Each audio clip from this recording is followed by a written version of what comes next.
Let's take a moment to appreciate a word that I believe deserves more recognition, not just for its meaning, but for the spirit behind it. The Spanish word convivir. At first glance, it looks simple. It comes from Latin con, meaning with, and vivere, meaning to live. So literally, to live with. But in Spanish, convivir has evolved into something deeper.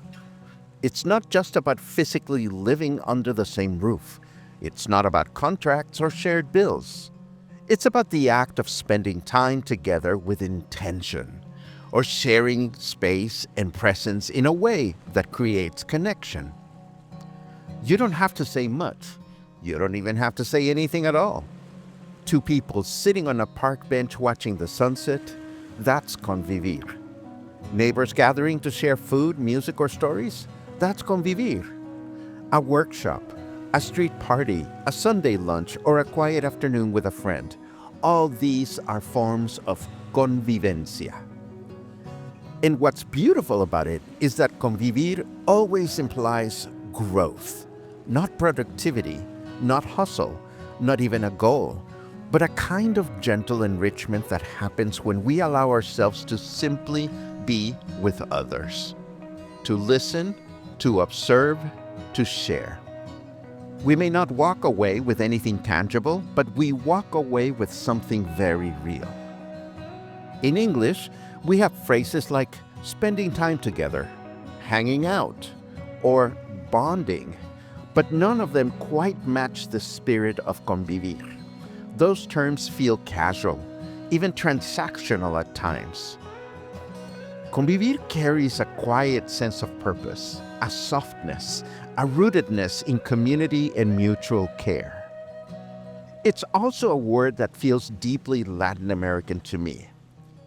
Here we know that time shared is time valued, whether we're dancing at a plaza, enjoying a meal with friends, or simply greeting our neighbors in the street.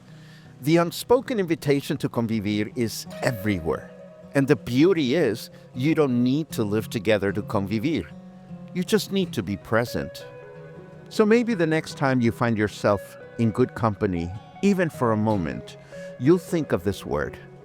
Maybe you'll even find yourself inviting others to convivir, not with a formal plan or grand gesture, but with something as simple as a shared moment, a shared gaze, or a shared laugh.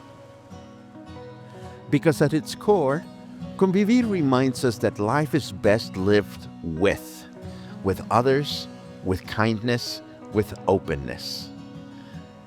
And in a world that often feels busy and fractured, that kind of presence is a quiet act of resistance, and a beautiful one. If you like this video, give it a thumbs up and share it with friends. And hit subscribe so you don't miss what's coming next. Everything I do is about creating nurturing connections for English speakers in Mexico, especially here in Puerto Vallarta. And if Vallarta's on your radar, check out Coffee and Headlines, your daily dose of news, stories, and cultural nuggets to help you feel right at home. Thank you for watching.